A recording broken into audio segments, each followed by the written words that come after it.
sedikit minder, narek pertama nasa toy pol pesantren ini paling hebat jadi imam. Salah-salah mencegikate, kalau kurang beruntung jadi doja. Tapi hari ini beliau sudah membuktikan bahwa anak pesantren bisa tonji.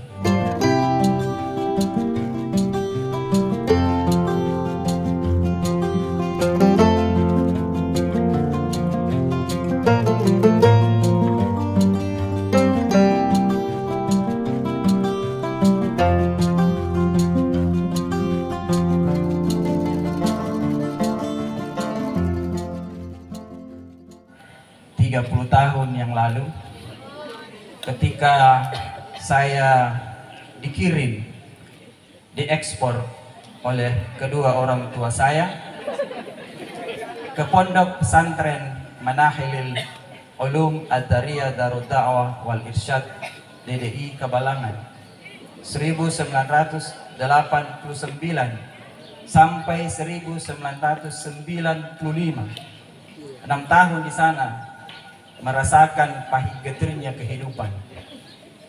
Tetapi Ananda sekalian, para santri yang duduk di hadapan Ananda semua termasuk saya, semuanya adalah alumni pondok pesantren.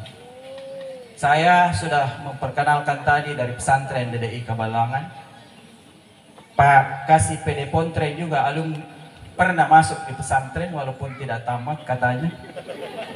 Al-Mukarram Guruta luar biasa adalah alumni ketiga di pondok pesantren ini. Beliau adalah made in asli.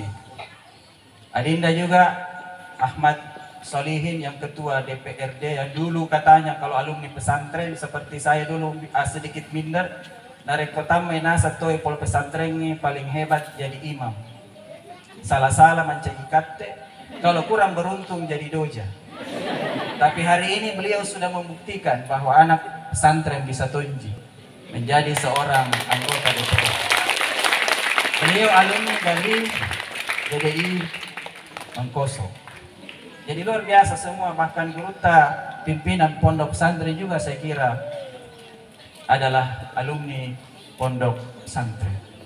Bahkan Indonesia sudah membuktikan bahwa seorang santri juga bisa menjadi seorang presiden. Sejarah mencatat bahwa Kiai Haji Abdurrahman Wahid atau yang kita kenal dengan Gus Dur adalah alumni pondok pesantren. Jadi saya mungkin tidak akan memberikan sambutan. Saya hanya ingin bernostalgia bagaimana curahan hati seorang anak santri seperti yang disampaikan oleh Guruta tadi, pimpinan pondok pesantren. Dulu rata-rata mulai dari santrinya Ustaz sampai gurunya semuanya jomblo. Sebagaimana lagunya siapa itu, Angka 1. Saya tadi mengatakan merasakan pahit getirnya kehidupan. Kalau mungkin Ananda di pondok pesantren Nurul Azhar ini mungkin makannya makan catering ya, dikasih makan, tidak masak sendiri. Dulu saya dengan teman-teman itu mungkin juga Guruta yang anak santri jadul zaman dulu itu seperti Angka 1 ya, masak sendiri, makan sendiri, cuci baju sendiri, mandi sendiri, bahkan tidur pun sendiri. Betul-betul jomblo sejati ketika itu. Dan saya rasakan bagaimana memakan yang istilahnya nasi doang. Bukan nasi dengan udang, nasi saja, rice only. Pintar tuh sedikit bahasa Inggris, al-arus fakat.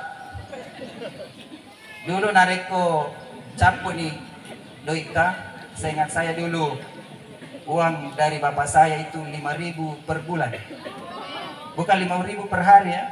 Waktu saya cerita ini kepada anak saya yang saya punya anak 4 orang, 2 juga di pesantren.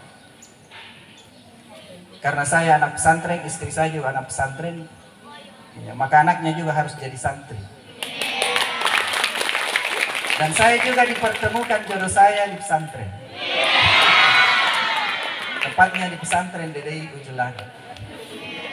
Jadi saya punya anak 4 itu saya cerita ya. Saya cerita tentang kemiskinan saya waktu di pesantren. Maksud saya cerita ini kepada anak milenial supaya mereka bercermin pada penderitaan kita dulu. Bukan kita mau mereka merasakan, setidak-tidaknya mau mereka belajar. Tapi namanya anak milenial, jawabannya singkat. Kalau begitu miskin sekali ki dulu ayah. Lalu kemudian datang istri saya, ibunya, dia cerita kalau istri saya lebih sedikit akan sedikit kaya lah karena bapak mertua saya almarhum seorang mantri ketika itu, jadi agak sedikit banyak kirimannya. Lalu istri saya juga bercerita tentang itu, membandingkan kehidupan saya dengan dia. Anak milenial punya jawaban juga yang sedikit menyinggung perasaan. Dia bilang ya, polos anak-anak umur 4 tahun. Dia bilang, bunda, kenapa ki itu mau dulu sama ayah? Nah dia orang miskin. Ini jawabannya anak milenial ya. Ini kan luar biasa. Tapi saya punya jawaban sekarang. Kalau ibundamu tidak menikah dengan saya, mungkin dia bukan jadi ketua DWP, bukan ibu kandung. Nah ini sekedar intermezzo. Ini menandakan bahwa alumni pondok pesantren sekarang itu semua lapangan kerjaan bisa dilalui. Bahkan sekarang universitas terkemuka di dunia, termasuk di Indonesia, Universitas Indonesia dan universitas di Islam di Indonesia ini menerima alumni pondok pesantren. TNI, Polri justru mencari kalau ada alumni yang misalnya hafal 10 juz Al-Quran itu langsung diterima menjadi tentara atau polisi. Jadi kita tidak perlu lagi khawatir. Jadi saya kembali ketika itu nasi doang tadi habis kiriman. Jadi kita masak nasi pakai kayu. Kemudian setelah masak, itu dulu ada namanya piring, namanya pincang. Warnanya putih ya. Narik kulit gepuk itu metok. Ya, ada juga gelas itu juga, gelas apa namanya? Itu pincang, piring warnanya putih. Kemudian juga nasi itu warnanya putih. Jadi nasi dan piring yang saya tatap itu polos semua. Sepolos hati saya ketika itu Bapak Ibu sekalian. Lalu tak terasa air mata saya menetes membasahi kedua pipi. Lalu air mata itu jatuh satu persatu ke nasi yang dipiring itu. Lalu saya makan, ternyata air mata itu menjadi lauk pauk. Rasa bairo, kue matai ternyata mapeje. Jadi dulu santri, kalau sekarang kan santriwati, kalau sebelum makan selfie dulu. Kalau kita sebelum makan nangis dulu. Itu, tetapi saya tidak pernah menyerah. Maka saya harus tamatkan pendidikan saya di pondok pesantren. Dan saya yakin apa yang saya dapatkan hari ini, guru kita semua yang ada di hadapan kita ini juga mereka dapatkan berkah daripada guru-guru kita. Makanya saya juga tidak pernah mau berhenti jadi guru. Ada pepatah yang mengatakan, matoa anak guru, tamatoa guru. Saya 30 tahun yang lalu ketika hari ini kembali ke pondok pesantren DDI Kabalangan, bertemu dengan guru-guru saya, rasanya guru saya masih seperti yang dulu. Seperti lagunya siapa itu? Aku masih seperti yang dulu. Gurunya, kalau siswanya tidak seperti yang dulu. Bahkan biasanya ada siswa santri itu kelihatannya lebih tua dari guru. Itulah berkahnya menjadi guru.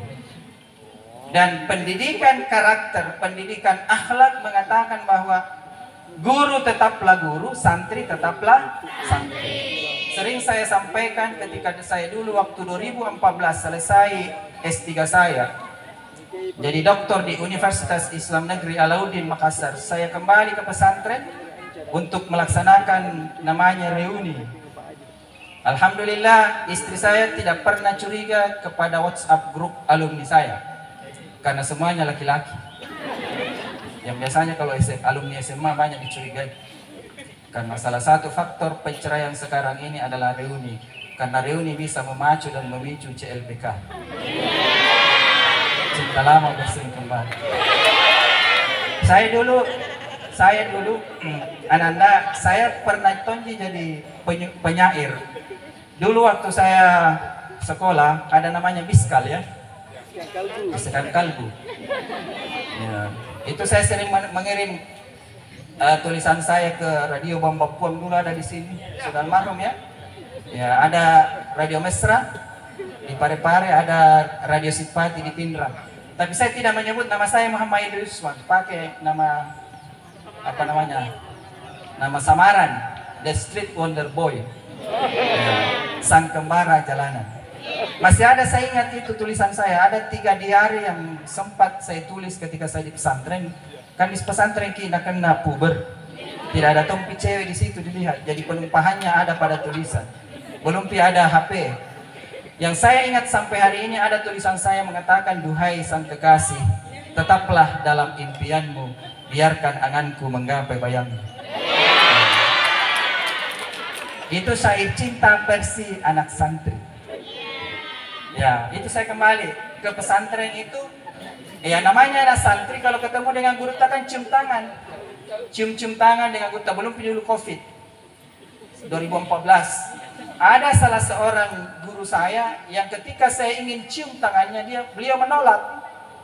Saya mengatakan, kenapa Ustaz? Dia bilang, Idris, hari ini kamu tidak pantas lagi mencium tangan saya. Limaza ya Ustaz? Dia mengatakan, kamu sekarang sudah jadi dokter. Saya ini guru masih S1. Saya kemudian kembali bertanya, Ustaz, saya jadi dokter seperti ini, itu karena kita pernah mengajari saya tentang ilmu ini. Maka tetaplah perkenankan santrita ini, karena yang datang ini bukan Dr. Muhammad Idris Usman, tapi yang datang ini adalah santri kita dulu 8995. Perkenankan saya mencium tangan Gurutta. Lalu beliau rela, saya cium tangannya, kemudian kami berpelukan sambil menangis. Inilah yang diajarkan salah satu pancajiwa pondok pesantren, adalah sifat tawadu yang mungkin jarang dimiliki oleh orang lain kalau bukan dia di pesantren. Ada orang sekarang, jangankan temannya, gurunya, bahkan orang tuanya saja sudah tidak dihormati. Di TV One pernah ada berkisah seorang ibu yang sudah mau meninggal dunia sakratul maut. Anaknya kemudian membawanya, menyingkirkannya dalam tanda kutip, dibawa di panti asuhan, di panti jompo. Ketika dia mau meninggal, dia kirim pesan kepada anaknya di Surabaya. Seorang kontraktor yang luar biasa kekayaannya. Nak, lo lalo nasa celengi ka. Kalau seolah-olah ini penyakit saya, ini adalah penyakit yang terakhir saya sebelum saya dijemput oleh Allah Subhanahu wa Ta'ala. Pesannya itu kepada anaknya, tapi balasannya mohon maaf, saya tidak bisa hadir karena saya punya proyek miliaran rupiah. Kalau saya tinggalkan proyek ini, saya rugi. Ini anak orang kaya, tetapi tidak pernah sekolah di pondok pesantren Nurul Ashar Talawi. Itu jawabannya. Lalu dia menulis lagi, mengirim pesan melalui pendampingnya di panti jompo. Dia bilang, kalau hari ini mungkin besok saya mau Anda datang, anakku datang kepada saya bukan mau meminta uangmu. Saya tidak butuh itu uang, tetapi saya ingin bertemu dengan Ananda untuk yang terakhir kalinya. Saya hanya ingin menyapu, mengusap-ngusap tangan Ananda, kemudian membelai rambut Ananda seperti yang saya lakukan ketika Ananda masih kecil. Ketika di tengah malam Ananda menangis terbangun, mau cari makanan, saya yang tidak pernah tidur, kata ibundanya, bangun. Kemudian saya belai rambutmu dengan saya berdoa, ya Allah, taruhlah kasih anak kematu mencaji anak madece. Tungangi madeceng anaknya tapi tidak sol. Lagi-lagi balasannya mohon maaf, saya sibuk. Yang terakhir ketika wasiatnya sebelum meninggal, kalaupun anak saya ini tidak mau menjenguk saya ketika saya masih hidup karena malu memiliki ibu seperti saya, tolong dia menjenguk saya ketika saya sudah meninggal dunia sebelum saya dikuburkan. Pesan itu kemudian ibu ini meninggal, dikasih lagi pesan itu. Apa balasan anak yang tidak pernah masuk pesantren? Hadirin sekalian, dia tidak datang. Dia cuma mengirimkan uang 10 juta sebagai tanda duka cita dan biaya pemakaman ibunya. Tentu kita tidak mau anak-anak kita seperti itu. Maka pilihan yang tepat hari ini adalah pondok pesantren. Bayangkan indahnya kita di akhirat, di alam kubur. Saya punya anak 4 orang. Kini juga kiai-kiai sini sudah punya anak-anak. Dan mohon saudara-saudaraku yang belum punya anak, cepat-cepat menikah. Supaya raya mendoakan kita. Karena nanti ada orang tua heran, ya Rab, min aina li haza, dari mana? Kenapa banyak sekali main megalanda apalagi? Apa jawaban Tuhan melalui malaikat? Istighfari wala dikalak. Memang dulu kamu tidak banyak pahalamu, kutu-kutu kalau berjamaah, tapi apa anakmu pertama mana yang pondok pesantren Al-Azhar Talawe, dikasih masuk di TK, diajar oleh gurunya, nanti baca doa kepada kedua orang tua. Apa doanya? Rabbi gfirli wali walidayya warhamhuma kama rabbayani shaghira. Mate no dari kupure masampaja maberejama anak mude nasalai tudangan na dari kode na baca Rabbi gfirli wali walidayya warhamhuma kama rabbayani shaghira. Ini Bapak Ibu sekalian, pentingnya kita mendidik anak-anak kita di pondok pesantren. Maka betapa indahnya kehidupan kita, insya Allah kita bertemu, bersilaturahim, bersaudara di tempat ini di bawah kalimat la ilaha illallah Muhammadar Rasulullah. Insya Allah nanti juga kita dipersaudarakan oleh Allah Subhanahu wa Ta'ala. Saya kira sudah sangat banyak, mohon maaf saya tidak memberikan sambutan karena saya juga orang baru di Kabupaten Sidendel Lampang ini. Saya orang Pindrang, kemudian menjadi pegawai negeri di Parepare, menjadi pembina pondok pesantren Al-Badar dengan DDI Ujelara, menjadi dosen luar biasa di IAIN Parepare. Itu makanya saya tidak mau tetap menjadi guru, karena itu banyak santri dan doakan kita kemudian awet muda kita kalau jadi guru. Mudah-mudahan ini ada manfaatnya untuk kita semua. Saya juga ingin berkisah Pak Kiai, walaupun kisah saya tidak seperti Pak Kiai. Nanti katanya ada santri Nurul Azhar ditanya sama malaikat, apa itu yang mungkar nakir ya, namanya Ahmad. Mudah-mudahan tidak ada Ahmad, yang jelaskan belum pakai meninggal. Nanti kalau masuk kubur ya, belum ke sekarang. Begitu datang masuk di kuburan ditanya oleh malaikat mungkar nakir, marrabuka, siapa Tuhanmu? Lalu karena dasar anak santri pernah belajar kawaid, dia tanya kembali itu malaikat mungkar wa nakir. Dia bilang, ya malaikat, ma mahallu man? Apa kedudukannya itu man dalam i'rab?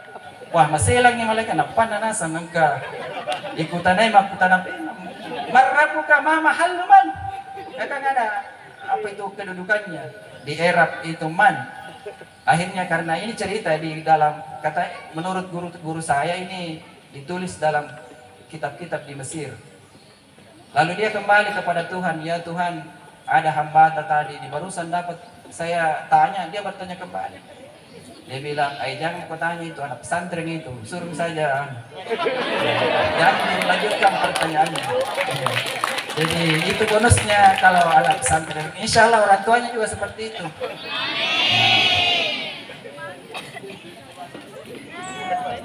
Ya seperti itu. Jadi sebelum saya tutup, ahlan wa sahlan bikudumikum Al-Mukarram Dr. Ki Haji Wahidin Ar-Rafani, Komisioner Basnas sekaligus Wakil Pimpinan Pondok Pesantren Al-Urwatul Wusta. Alhamdulillah barakah mega turun korilalana pesantren tayi.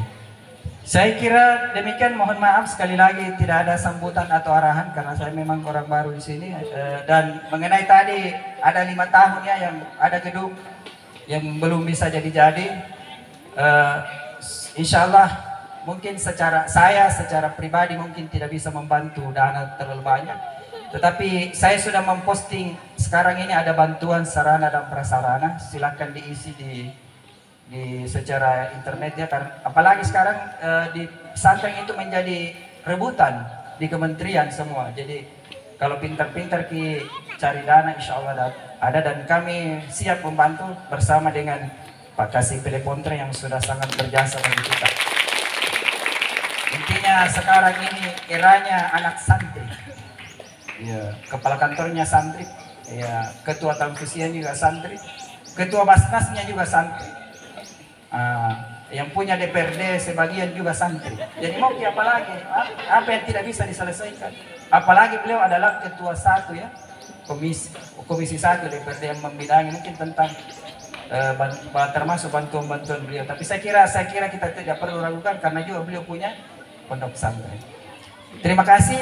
Saya akhiri juga dengan dua buah pantun.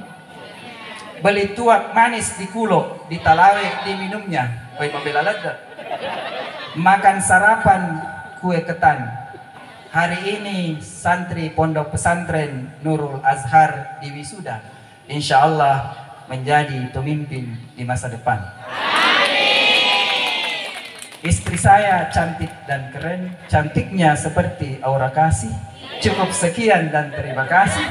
Wallahil musta'an wal istiqlan. Wallahul muwaffiq ila aqwamit thariq. Wassalamualaikum warahmatullahi wabarakatuh.